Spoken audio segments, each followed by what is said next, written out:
Hey, Mr. Stegosaurus, you ever watch that Pig and Whiskey Test Kitchen channel? Yeah, it's like really good. Yeah, today they're talking about how dinosaurs evolved into chickens, and then chickens evolved back into dinosaurs. Oh, that sounds like bullshit, man. Well, stay tuned, and you'll see how to turn chickens into dinosaurs. Delicious dinosaurs. Ah!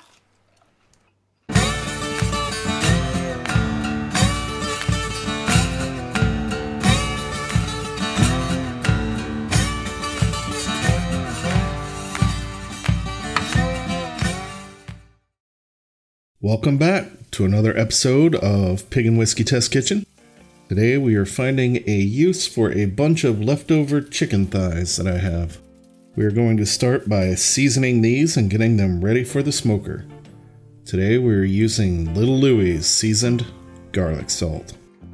We are going to sprinkle each piece thoroughly. This is a fairly salty rub, and you have to be careful with how much you apply to the chicken. But it is strong enough that it should carry the flavors throughout the entire process. So we are going to go ahead and season both sides, placing them in our pan.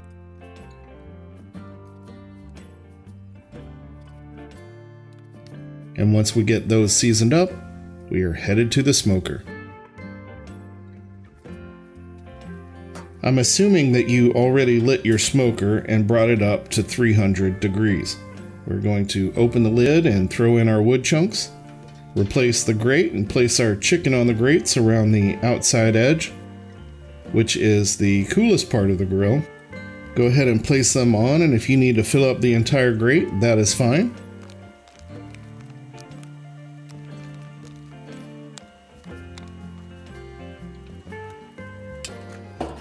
Then replace the lid and set the timer for 20 minutes. Okay, after 20 minutes, we're going to grab our tongs and give them all a quick flip. They are mostly done on the bottom, so just give them a turn so they'll cook evenly on the other side. Here in my bowl, I have 1 melted stick of butter and about 1 teaspoon of rub stirred into the butter, and that is the Little Louie's rub from earlier. We are using that to baste our chicken thighs.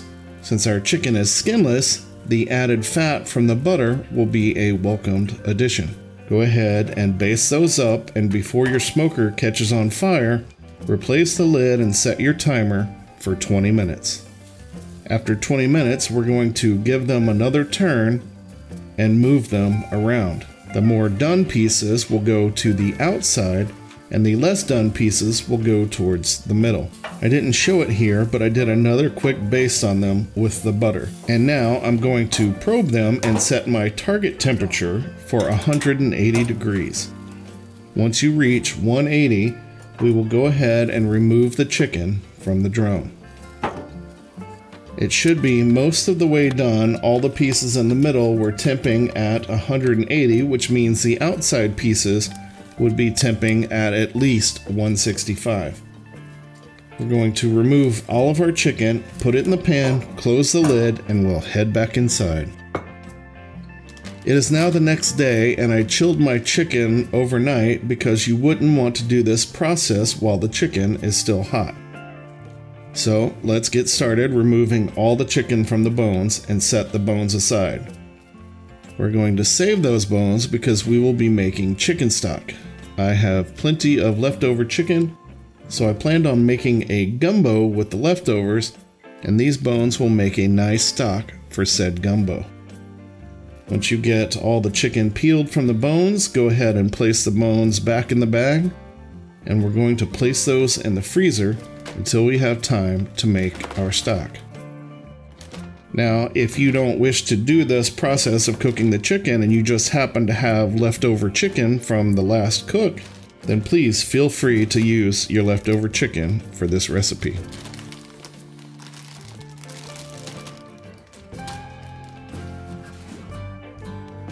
Now, we're going to crack 2 eggs into a bowl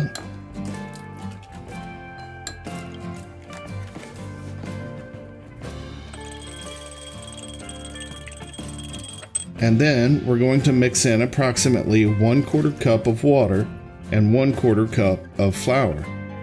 Now, the egg and flour mixture will act as a binder for our chicken when we form the nuggets. I was not terribly happy with the texture of the final product. It was very tasty, but texturally speaking, it was a little bit off. So I would recommend using 4 eggs instead of the 2 that we did use. That should fix any of the texture problems. Here I've placed approximately 2 pounds of chicken in the work bowl, and now we're going to add 2 tablespoons of powdered milk to the chicken. Now, the powdered milk will help us to retain the moisture in the chicken. We've already cooked the chicken once, and we will be cooking it a second time in the fryer, so we need the milk to help maintain the moisture in the meat.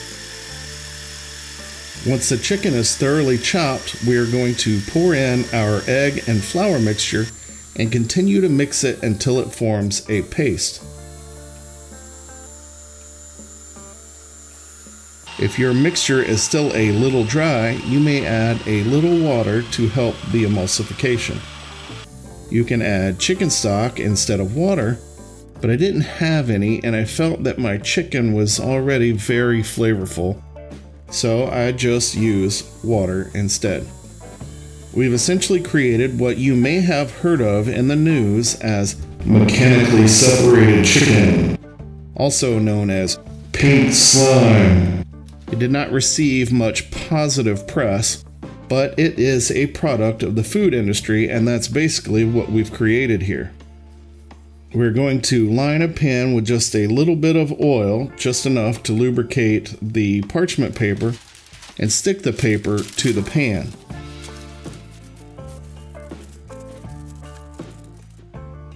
So now, we're going to take our pink slime, and we're going to place it in the pan. Try not to think of it as canned cat food. But you're going to go ahead and scrape it out with your bare hands, squishing it between your fingers. Once you do that, go ahead and smooth the slime around in the pan. It's very disgusting at the moment, but if you can get through this, we're just gonna smooth it out. Once you get that smoothed over with your fingers to about 1/2 inch thickness, pat that down and wash your hands for like 20 minutes.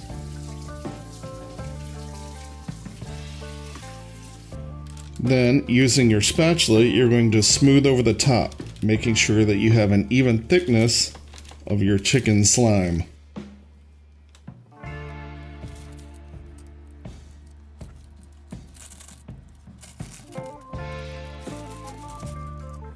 Okay, once you get that smooth out, we're going to place a piece of parchment on the top and place the whole container in the freezer.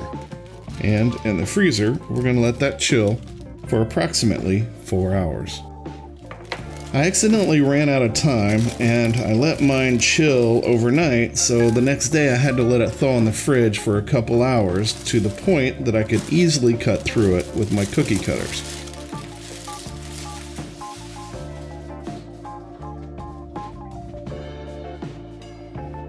Here we have some dinosaur-shaped cookie cutters that I found on Amazon, and we're going to use them to cut through our chicken loaf.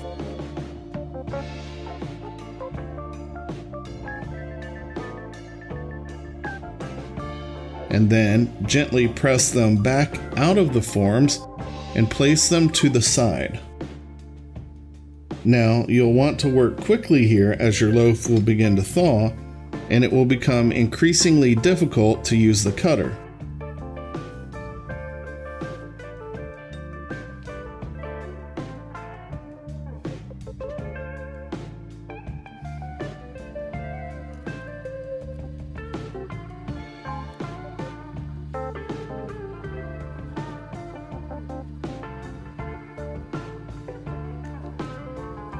As you can see, the loaf is somewhat crumbly.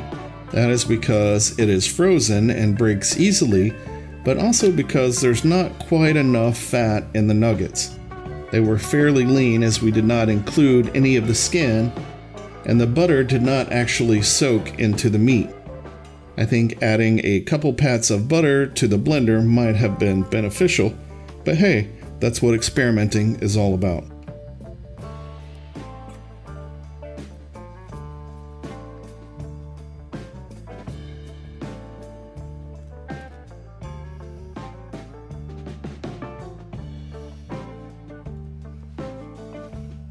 Once you have your dinosaur nuggets arranged on the tray, take your leftover scraps and you can break them into irregular shaped nuggets.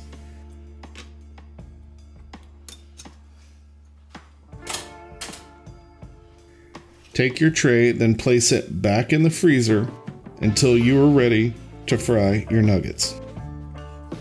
I was sort of wondering what I should do with the leftover chicken mixture as my tray was full, and that's when I decided to make one giant chicken nugget with the leftover scraps. Here I am just patting it and forming it into a patty. You can see how it would have benefited here, having a couple extra eggs in the mixture and possibly the fat as well. But we will do that on the next batch.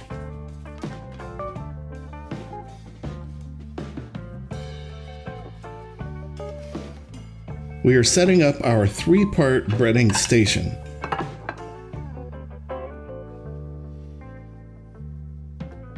Starting with a plate of cornstarch, and then we're going to add breadcrumbs to the second plate.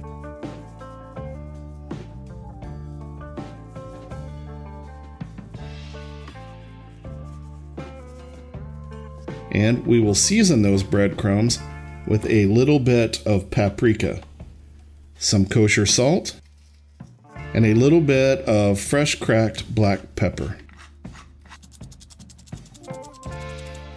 Once you do that, use the claw to combine.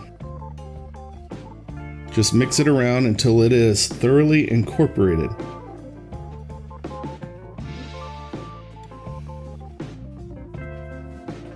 Now we're going to put 2 eggs in a bowl and whisk them up. Got a little bit of eggshell in there, that's not a problem, just fish it out, and then we're going to add a squirt of Sriracha.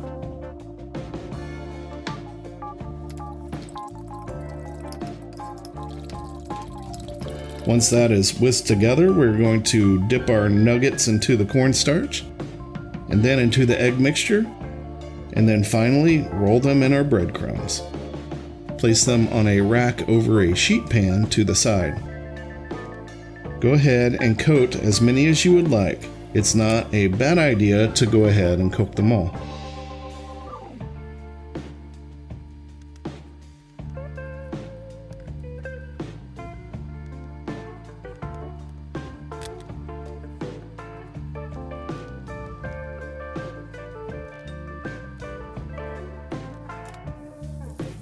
Now that they're coated, let's go ahead and drop them in the oil. It is set to 350 degrees, and I'm just kind of doing a couple at a time, trying not to overcrowd the pan. And I definitely don't want them to stick to each other, so I'm using my spider to make sure they stay separated. Once they turn golden brown, I am removing them from the oil. I don't have to worry about cooking the insides as the chicken is already cooked, but I do need to make sure they cook just enough that they are completely thawed and the egg mixture has had time to set the texture.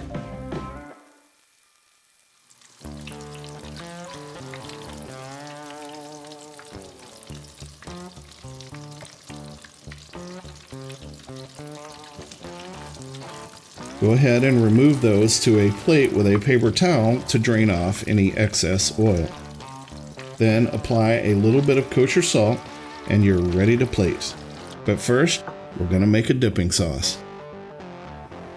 We're going to start with 1/4 cup of Dijon mustard. Use your finger spatula to get it all in the bowl. Then you're going to add 1/4 cup of yellow mustard. And then to that, we're going to add 1/4 cup of honey. Then finally, a few shakes of cayenne pepper. Whisk that to combine.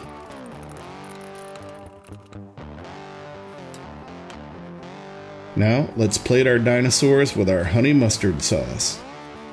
If you haven't already, then a pinch of kosher salt to the outside of these will do them some good.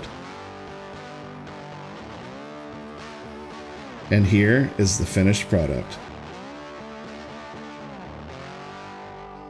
They are crunchy, smoky, and dino-licious. Thank you for joining us today in the Pig and Whiskey Test Kitchen. Hope to see you next time. Recipes for this episode are listed in the description box below. And don't forget, subscribe.